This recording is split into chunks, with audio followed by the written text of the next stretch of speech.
Larry, ça va? Sidi Kamara, Ramantal.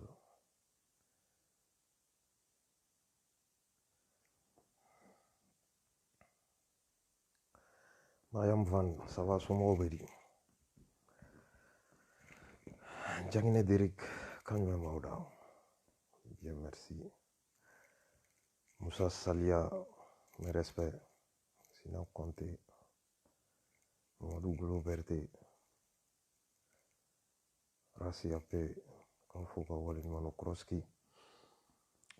Et vidéo Djambate, c'est juste qu'à folie dit Auma, Kanfoka Walimano. Enfin, fait avec la menu Ronina. Avec vidéo partagée, vidéo Kongrun quoi. Que aussi là, ça va. Et me beau quand une vidéo Kongrun ka wele bila dɔ ma ani fɛnɛ ka Baskoma major de sa promotion Baskoma vraiment merci beaucoup merci encore et jɛ nin ye quoi Segu Sago k'e yɛrɛ fo k'i waleɲuman dɔn i filɛ ka acte mun kɛ i tari dɔɔni nɔfɛ ka na vraiment a nana yafa deli ko yafa minɛna ni Ala sɔnna ma an bɛ ɲɔgɔn bolo ni Ala sɔnna ma an bɛ ɲɔgɔn bolo k'aw bɛɛ fo ka waleɲuman dɔn o dan tɛ foli mun na Baskoma ni ne ye cɛya ye c'est à dire que an bɛ se ka fili mais n tɛ segin kɔ o de ka jugu quoi fili tɛ baasi ye dɛ n t'a dabila o de ka jugu c'est vrai mɔgɔ caman kumana et puis bɛɛ y'i ta fɔ a digira mɔgɔw la kosɛbɛ parce que un homme comme toi an bɛ liti mun kɔnɔ k'o perdre cogo dɔ la a ma nɔgɔn dusukun kuma sɔn o de ma quoi vraiment donc k'i fo vraiment i seginna ka na ka yafa deli bɛɛ lajɛlen fɛ CDR bɛɛ y compris Rassa même ça vraiment o ye cɛya dɔ de ye parce que a ma nɔgɔn bɛɛ ma ka bɔ ka n'i sigi écran ɲɛfɛ k'a fɔ ko n filila ye yafa ma a ma nɔgɔn mais yafa in anw y'a minɛ en tout cas moi personnellement ne y'a minɛ ne ni ɲɔgɔnna caman je crois aussi mɔgɔ caman bɛ olu bɛna n'a faamuya ni n bɔr'o la n bɛ ci bila Lyon fɛnɛ ma n bɛ ci bila Lyon ma nin yɔrɔ la Ivan Espagne Ivan n'a sɔrɔ i tulo bɛ n na a bɛ video in kolonkolon ka se Ivan ma Ivan an bɛ k'i kɔnɔ nin tile fila nin na i jija cogo bɛɛ la e ni Bas CDR kɔnɔ aw tɛ mɔgɔ dogolen ye vous avez fait beaucoup pour CDR notamment à Rasbach donc n'an y'a ye k'a fɔ ko bɛ ka taa nin taabolo la an tɛna bɔ k'a fɔ k'an b'aw kɛlɛ an b'a ɲini de cogo bɛɛ la an bɛ se ka bɛn cogo min na fili bɛ bɛɛ sɔrɔ wa i b'a kɛ ka da i ka tiɲɛ de kan on a compris Rassa yɛrɛ bɔra bi a explication caman di je crois on a tiré les leçons donc o yɔrɔ de don k'o fɔ Lyon Ivan ye a bɛ n ka ci lase Lyon Ivan ma s'il vous plaît a bɛ video in kolonkolon ka s'a ma ko a dɔgɔkɛ n'o ye Baskoma ye a bɔra ka i excuse bɛɛ ye maintenant ale ka tour de bɛ yen an bɛ k'i kɔnɔ Lyon Ivan an y'a ɲini i fɛ bɛɛ lajɛlen mɔgɔ mɔgɔ bɛ CDR kɔnɔ n'i ko k'i bɛ Rasbach nɔfɛ il a beaucoup parlé aujourd'hui sur toi Ivan an y'a faamu fɛn minnu tɛmɛna an ni ɲɔgɔn cɛ i ye ko mun bɛɛ kɛ an b'a ɲini i fɛ i ka segin kɔ i ka na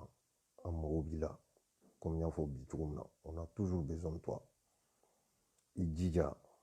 i yɛrɛ ko ten ko fɛn bɛɛ fo janfa i ma janfa kɛ ko i ko k'i ma sɔn fɛn dɔ de ma n'i delila sɔn o ma n'i sɔnn'o ma an bɛ continuer an bɛ taa ko caman bɛ ka na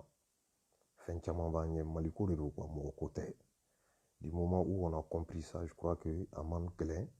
an ka se ka bɛn fɛn dɔ kan n balimaw aw bɛ yafa Baskoma ma Baskoma bɔra bɛɛ lajɛlen ɲɛna sisan ka yafa deli ani Segu Sago ka Segu Sago yɛrɛ fo a bɛ Segu Sago fo kosɛbɛ parce que ɲɛmɔgɔya ma nɔgɔn comme a y'a fɔ cogo min na waati dɔw i bɛ fili i bɛ talo mais o t'a to k'a fɔ k'an bɛ ɲɔgɔn bila le moment difficile c'est en ce moment là k'i kan k'i ka cɛya yira ka se ka dimi dɔ to i la ka yafa aw fɛnɛ minnu bɛ yen n'a sɔrɔ aw bɛ sɛbɛnniw kɛ aw bɛ video partager aw ka yafa Baskoma ma komi a ye yafa deli cogo min na denmisɛnnin don ani kalan ni courant tɛ kelen fili bɛ se ka mɔgɔ sɔrɔ o dɔnna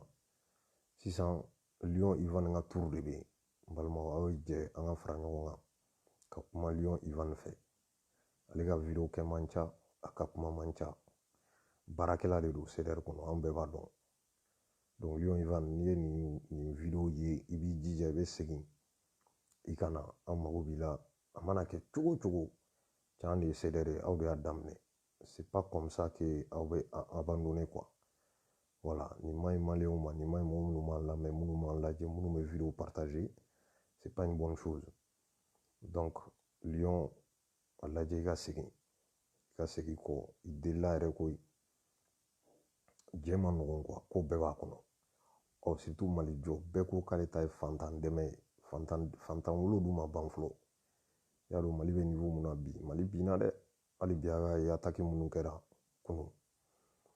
o tiɲɛniba in bɛɛ dusukasi